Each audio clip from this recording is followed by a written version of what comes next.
The post-apocalyptic world of Fallout is full of strange things like ghouls or cockroaches the size of Nebraska. All that stuff in-game is supernatural in a way, but it's usually explained as a side effect from the nuclear fallout radiation.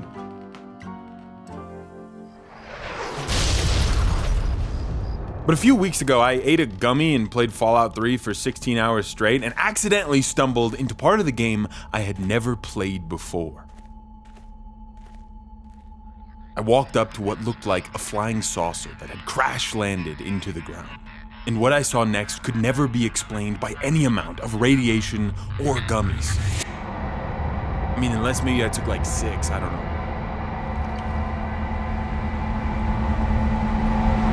I forgot you could get abducted by aliens in this game. This kind of made me tweak a little bit. So if you don't know, Fallout 3 released 5 different DLCs alongside its main game. Now, it may seem pretty obvious, but I know people like my sister watch these videos, and she for sure has no idea what a DLC is. So for you specifically, I will explain it. It stands for downloadable content. Downloadable is like one word, so it's kind of confusing. And it's basically an extra set of missions and items, usually coming with a new location in the game. All right, sorry for that. Now we're all on the same page. Gamers come together. Gamers unite. Gamers take a little sip of sweet tea. I'm drinking out of the Avatar The Way of Water cup today. Something about being Southern means you have to drink sweet tea out of strange containers. Now, I haven't actually played a lot of these Fallout DLCs, but from what I can tell online, they were pretty mixed bag. There's ones that people love, like Point Lookout. And by people, I mean the Mr. Matty Plays from the video that I watched about it. What's up, Matthew? You probably don't remember me. We met at PAX East. You signed my chest. Honestly, looking at the gameplay for Point Lookout, it looks pretty fun. It's like a horror game in Fallout. If we get like 80,000 likes, maybe I'll make a video on that. No promises, though. I'll only make a video if it's fun. You know the rules. But some other DLCs people did not exactly love, like the one I'm going to be talking about, Mothership Zeta. And it is all about aliens. Comical little green aliens that you literally cannot communicate with. They don't say a goddamn word you can understand. And after getting jump scared by an alien invasion at 3 in the morning, I wanted to play through the DLC myself, see why exactly everyone hates it so much. Specifically my editor Jacob, who said this is not only a terrible DLC, but it also ruins the Fallout lore. Not sure what he meant by that, but he'll explain later in the video. But for now, I just want to experience it for myself. And that starts when you wake up in this cell and you're approached by a woman named Soma. About time you woke up. I was starting to think maybe they'd fried your brains or something. They must really like you. At least they let me keep my clothes. Looks like they stripped you of everything. I've been here for a little while, but haven't found a way to... Shit. You hear that? It's coming again. Get back against the wall now. Overhead, a claw runs along a track and picks up a human from a nearby cell, immediately making me think of the little green aliens from Toy Story, where they're in like the claw machine and they go, the claw. I like that. I liked that moment in the movie. Soma, who seems to have been here for a while, tells us that the aliens are always observing, and so she has a great idea on how we can get out. We just have to beat the shit out of each other. And that will like lure them inside so we can beat the shit out of them. And this is when we first actually get to see these aliens. They're just labeled as alien, and they look exactly like the alien from the cover of that Area 51 PS2 game that I never played, but I would always see in GameStop. I would pull it off the shelf and I would look at it and it would frighten me deeply. Has anyone ever played this? What was it about? Did the cover also strike fear in anyone's heart? Let me know. I love how they went for the most stereotypical like alien design with the big heads, the big eyes, and the, you know, being green and having like 3 tentacly fingers. It's not exactly a creative alien design, but it's very inspired by that 1950s UFO like retrofuturism, which I think fits so well in Fallout. Once they enter the room to break up the fight, really, you can kind of just nerd circle them and beat them until they die. It's not hard to kill. It's a little crazy that for an advanced species that can travel through the universe, all these little guys really do is run in and hit you with a zappy stick. They just have these zappy sticks, and then you just punch them in the head a couple times and they die. It's almost a little sad. The DLC itself has the vibe of like a late 70s alien movie. It doesn't give the aliens a lot of characterization. It just kind of pulls from all those different cliches and throws them at you in a comical way. I mean, there is some storytelling and intrigue here, right? Like, we're immediately wondering, why are they observing us? What do they want with humans? But the fact that you can't communicate with them at all, and that immediately at the start of the DLC, you're just on a murder spree, killing as many aliens as possible, it's so campy. It's so good. That is probably a big reason people didn't like it, but I like the goofy stuff. And it is only gonna get goofier because around the corner we find this little girl who's also been trapped in one of these cells. Hi there! Apparently she's been on the ship for a long time and just sneaks out all the time, so she knows her way around the ship and wants to lead us. Now at first I thought this was the game trying to trip you up. Like, remember in Men in Black when Will Smith went to go into like tryouts for the Men in Black, and instead of shooting any of the aliens, he shoots the little girl because he thought she was the most sketchy? I thought this was like one of those situations. Definitely not. Don't shoot the little girl. But she is not in fact an alien. She's just a little girl with a very adult voice actor. See? I told you I could help. I never understood why they do this. Could they not just get a little kid to say a couple lines? Adult voices for movies and kids in games will always trip me up. I thought the little girl would be annoying at first, but she was instantly redeemed when the game gave me the option to hand her a grenade to go throw at some aliens. As we move further into the ship, we can go pick up all of our stuff, with the main goal right now still just being to escape somehow. I wanted to try and get a better idea of who all of these aliens were, and so I was trying to, scan the environment, look for clues, maybe audio logs or stuff on shelves, and I focused on the stuff on the shelves for a minute. No idea what any of that stuff is supposed to be. I think that's probably the point. Like, it's supposed to look alien and make no sense to us, but I mean, these are humanoid creatures that do a lot of the same things we do. Like, they use guns and batons. They're bipedal, see through eyes, smell through nose, eat through mouth, and breathe through mouth sometimes probably. They use computers on their ship. They have like a prison in here. They're basically written as little green humans. So what the hell is any of this? This one kind of looks like a pair of scissors, but for only a hot dog. A little pair of circumcisors. That was good. That's a point for me. I get 1 point. Let's see, we got a Beyblade, we got an extension cord, and a stapler and a snail that had a baby. Obviously it's all meant to be nonsense, but it's interesting to me how they would create brand new 3D models of just some bullshit. There are so many shelves throughout the entire DLC, and this collection of like 6 to 8 items is on every shelf. They should have put an Avatar cup with sweet tea on the shelf. Big yawn. You like the ice?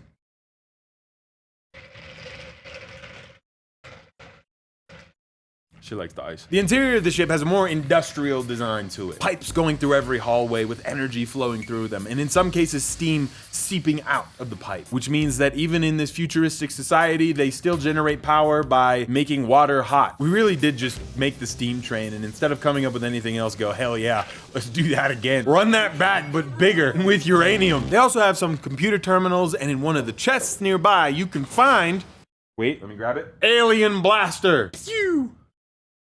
My blaster sound. This, for me, is what cements that cartoonish depiction of aliens here and tells me that they really weren't taking themselves too seriously. It is pretty fun to use, and you kind of have to use it within this DLC unless you brought a shit ton of ammo with you, because you can't pick up any other kinds of ammo on the ship. But once you run out, this is kind of all you got. I'm almost done with my sweet tea. I'm gonna have a heart attack. And you will use a lot of your bullets. Like 90% of this DLC is just running around the ship shooting aliens. Full on dismembering hundreds of these little guys. For some reason, they don't even bleed either. So when you like shoot one of their legs off, it looks more like you broke into a mozzarella stick and it had no cheese inside. You know what I'm talking about? Real ones are what I'm talking about.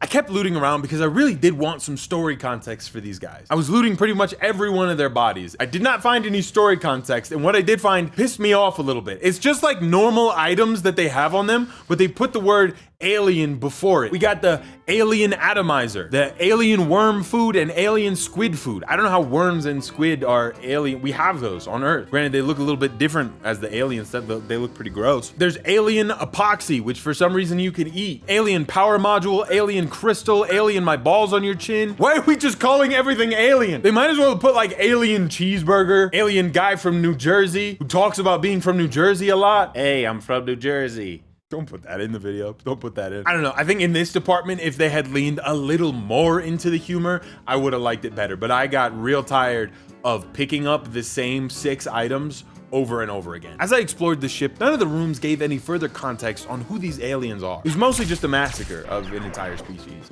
They really aren't that strong, so like if you pull out a melee weapon, kind of just feels like you're playing whack-a-mole for an hour. Until you get to this one random alien who can kind of go invisible. I don't know what his deal is. He's like 100 times stronger than any of the other aliens. What is the deal with the balancing in this DLC? He doesn't look that much different, but he just eats bullets. There's also some alien workers that will run away and cower from you, and you'll lose karma if you kill them. But you know what, goddammit? I'm out for blood at this point. I'm not stuck on this ship with them. They're stuck on this ship with me. You're stuck in here with me, kid. Eventually, this little girl leads you to the first window on the entire ship so far. And it's here we can see out into space. It does kind of look like somebody just put a picture of stars outside of a window to make it look like you were in space when you're standing still or not looking closely. But when you move side to side, you can tell the stars aren't moving right. If anything, it looks like the Space Mountain ride at Disney World. That ride always used to freak me out because I heard a story of someone who got decapitated, and I have an abnormally long torso, so I was worried for myself. When you go into the tunnel, you really think you do. I guess this is just because of the technology. When this game came out, it would have been a lot harder to simulate how stars would move in your vision. This is why they couldn't make Starfield back then. This is why they had to wait. Honestly, the story of this is more interesting than Starfield. For a second though, I had a theory that this entire DLC was actually fake, just something staged for you, and that none of it was real. I mean, of course none of it was real in the game. I think you can see there was a common theme of me expecting more from this than there was. Yeah, I gave up pretty quickly on that after this. Following the girl upstairs, she takes us to a room where 4 people have been frozen in cryostasis, seemingly taken from different eras on Earth. There's a cowboy, a spaceman, a samurai, and whatever this guy is. Like a soldier, maybe. I pressed the button depressurizing all of these pods and letting out my new crew. Each one of them at top performance, except that guy, I think he's dead. Ready to bring the fight to these aliens through the power of teamwork. The samurai only speaks Japanese, so you literally cannot communicate with him. But at least these other 2 guys are really ready to work together. That's why I work alone, kid. Fuck. I think the idea was to give you like a fantasy adventuring party style thing, which I love. They're so useless. I mean, this guy's pretty useful at least. He was an army medic in the war before the nukes dropped, and he can help you with things like turning the healing item from the aliens into a healing item you can use, which is cool. He also goes on to tell us how he was captured. I woke up suddenly, Private Dawkins screaming. He was bathed in some kind of blue light coming from the sky. All of us just froze as he just, well, vanished. We didn't know what happened. Did the Chinese come up with some new weapon? Moments later, all of us were in the blue light too. The rest, you know. And then he also explains his theory for why the aliens abducted people, which is that he thinks aliens are studying the humans so that they can slowly replace us and take over the world. Although if that's true, I think they waited a little too long. Everything is blown up and dead and radiation poisoned. And big cockroaches. This theory is probably inspired by the movie Invasion of the Body Snatchers, which is one of those late 70s alien movies that I was mentioning this DLC probably references. Based on some stuff that happens in the DLC later, it could also just be true. As far as why the aliens are actually here, at this point we can't know for sure. But just based on all of the different people that they've frozen, it confirms that they've been around the Earth for hundreds of years, collecting people from different eras long before the world ended. There are 25 prisoner logs that you can find throughout the DLC that also support this idea. I did not find them all. I just listened to them on the wiki. Sorry, I'm a fake gamer. Throw tomatoes, go ahead. Most of the people in these prisoner logs are crying or hitting their wife for some reason. I said to shut up! Really staying true to the 1940s aesthetic. One of the logs was an interview with a cow. That one was pretty riveting. The thing I'm wondering though is why the aliens would put a microphone up to the humans and force them to talk into the mic. Like in some of these logs, you can hear people being punished if they're not talking. Ow! All right! Ow! Is it possible that the aliens understand English but just refuse to communicate with us in any way? And if so, why? Further point, is it possible that these aliens speak English and would happily speak English with you, but we never actually asked them and immediately started killing them all? For fair reason, they abducted a bunch of people, but really, at least if we asked, you know? I didn't glean a ton more information from these logs, but our next objective is to steal the spacesuit off of this dead guy and go turn off some of the generators so that we can go outside and restart the teleporter. And buddy, you know what that means. It's time to suit up. Oh yeah. That's more like it. This thing is gonna reflect so much green. I can already tell you're not gonna be able to see me. It's time to go kill some aliens for space. Space Kid at bizlychannel, reporting for duty. What's that? It seems we have an incoming space transmission from the space sponsor of today's video, boot.dev. Play transmission. Greetings, Earthlings. I am beaming this message directly into your brain to tell you about the sponsor of this video, boot.dev. Pandora, your head is in the way a little bit. An online platform that makes learning to code not boring. You see, I've wanted to learn Python, which is a coding language, for years. I've taken multiple classes, but every time I have fallen off of it or gotten distracted because I have the attention span of a medium-sized bug. And boot.dev is the first platform I've ever seen to make the learning process simple and engaging. It basically turns learning to code into a game where you get XP, achievements, quests to complete, and bosses to fight, all while learning. It focuses mainly on skills for back-end development, DevOps, and data analysis. All career paths with a median salary over 6 figures, often working remotely. And even if you're not looking for a new career path, Python is one of the easiest coding languages out there to learn, with a lot of its knowledge base being transferable to other languages. Like for me, I really want to learn C++ so that I can code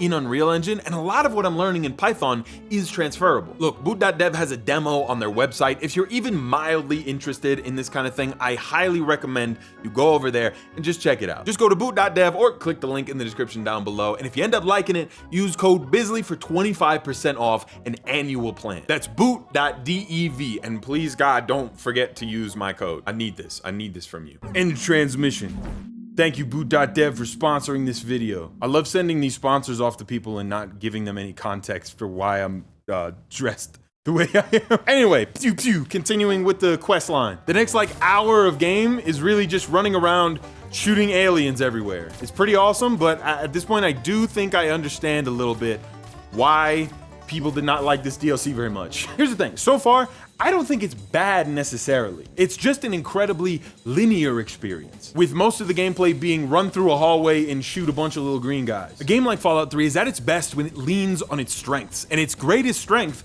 is exploration, something that is non-existent in this entire DLC. The ship's interior looks exactly the same all the way through, and while there are a couple details that are interesting to find, it is absolutely not enough for exploration to be compelling. It's just a complete uproot of the Fallout game structure. My take at this point is that it's not bad though. But that being said, I do not defend this DLC either. They did away with any exploration whatsoever and instead decided to lean on the shooting mechanics. And the shooting in Fallout 3 is not fun. It never has been. Not fun enough to compete with a linear shooter game, which is what this was designed as. That really is this DLC's Achilles heel. And I think if the shooting for this game were a lot better, this DLC would be far less hated. In fact, I'm curious if whenever the Fallout 3, I'm taking off these glasses. I can't.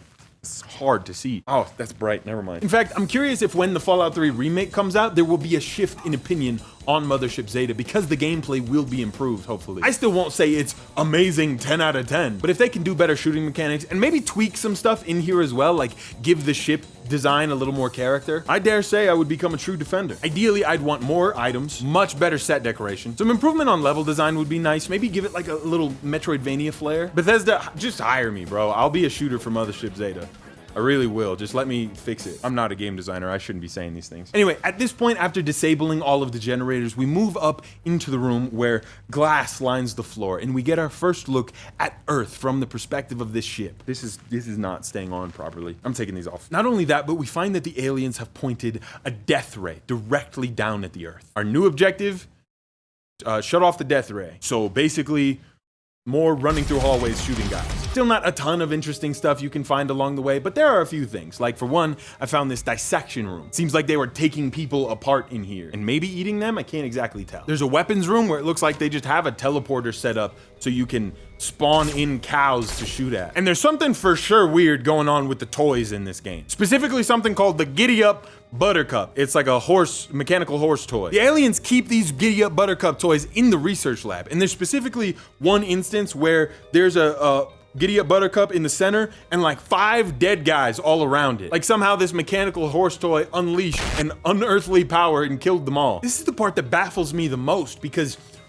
why? I read a few things online and some people seem to think that the aliens were weaponizing these toys, and others thought because the toy company that produced them was also making weapons for the war, the aliens believed these toys were also weapons. The aliens weaponizing them was the only thing that kinda explained how all 5 of these people died around the Giddy Up Buttercup. But honestly, I'm not sure, and I would like to know. These toys are also featured in Fallout 4, but they're only good for scrap. But in Fallout Shelter, they're the item needed to craft power armor and legendary weapons. I'm not sure if I'm allowed to pull lore stuff from Fallout Shelter. I don't know if the Fallout YouTuber Lore Council has banned that as a source of information, but it does have me thinking that these are some kind of crazy weapon of some kind. Genuinely, I'm more interested in the killer toy at this point than the aliens. I need to know why.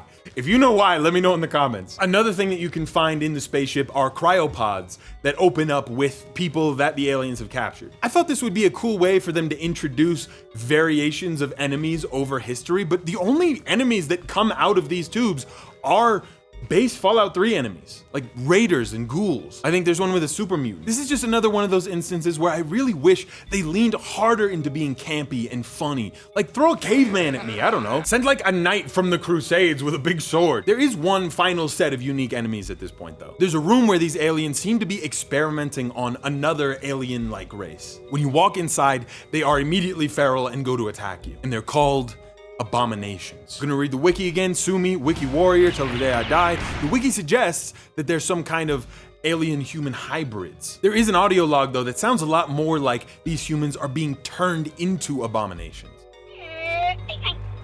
Oh God. What are you doing to me? What's that thing? Get it out of me! Oh, it hurts! Please stop! No!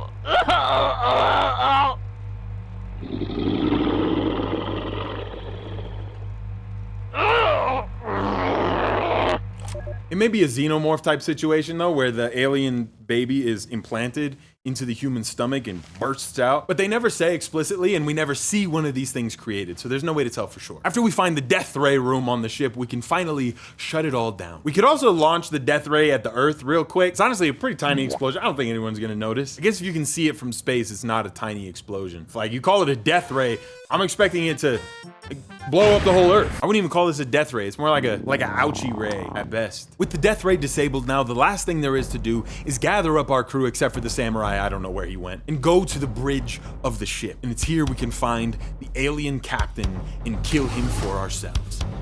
Freeze! Wait! I need to talk about how this ruins the lore! What? I cannot see it.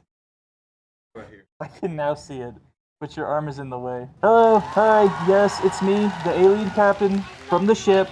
Hello. So for a long time, Fallout fans theorized about who dropped the bombs. Some details pointed towards China being the ones who dropped the first bombs, but there was also evidence of Vault-Tec and America dropping the bombs. But when Mothership Zeta released, there was an alien captive recording that suggested another theory. Ah! Stop it!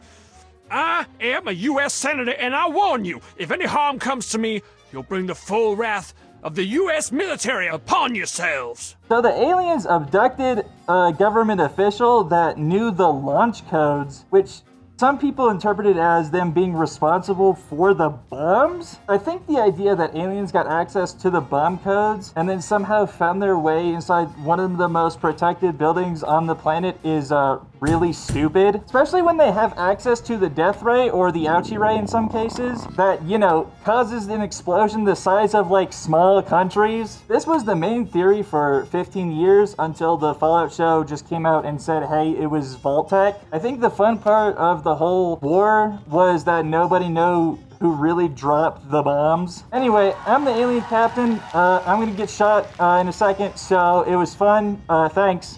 Thank you, alien captain, for your contribution. At this point, a second alien ship approaches, and from the bridge of this ship, you get to have a Star Trek-style space battle with it. My favorite part about it is the little girl going up and saying, I get to aim the death ray. And I get to aim the death ray. I don't really understand how we have a death ray. I thought we just shut it off, whatever, who cares? It doesn't introduce a ton of necessarily unique gameplay elements. There's a couple of buttons on the ship, and you get to, I think what's happening is that you're alternating between shield power and death ray power. And then there's buttons around the room to restart generators if you need to. Also confusing, because I'm pretty sure we just destroyed every generator on the ship. And while you're doing this, the remaining aliens on the ship will try to infiltrate the bridge and attack you from all sides. I thought this part was pretty fun. I did forget that NPCs that follow you could just die, so I watched the cowboy get completely vaporized and my jaw dropped. Totally forgot that could happen. Finally, the enemy ship is destroyed, and your newfound crew declares you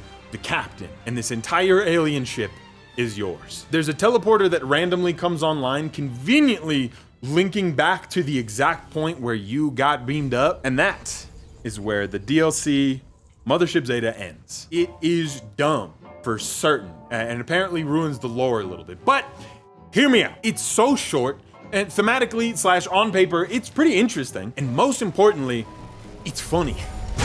Nothing about Mothership Zeta takes itself seriously, and the little girl who throws grenades and aims the death ray is hilarious. The random samurai who only speaks Japanese literally cannot communicate with you, and the aliens being comical little green guys. I can't speak for the lore necessarily. I'm not an expert on that. That's why I brought in my guy. I'm like the guy off Pawn Stars, and I say, I have a guy for that. Let me call my guy for that. What I can say though is, for how short it is, it's a funny little story within the Fallout world that fits perfectly thematically with the game. Thematically, the world is stuck in the 1940s, 50s. So to pull from the UFO craze of that time and how people back then saw the future and aliens, and basically say all of it was real, I think it's a great idea. Gameplay wise, there's just no way to defend this. The shooting's not fun and they rely entirely on that. And of course I wish the environment got more love, but I like things like that, so maybe that's just me. I can't really rank it among the other DLCs because I haven't played them, but if this is the worst one, I'm excited to play all the others, and if you want to see me make videos on that kind of stuff, subscribe. What did I say, 80,000 likes?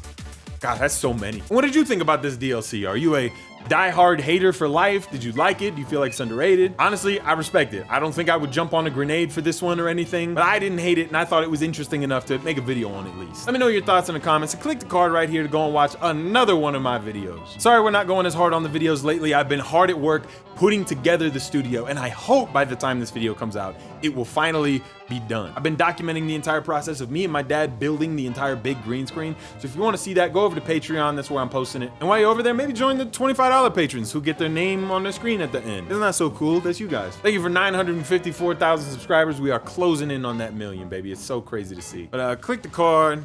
Thank you.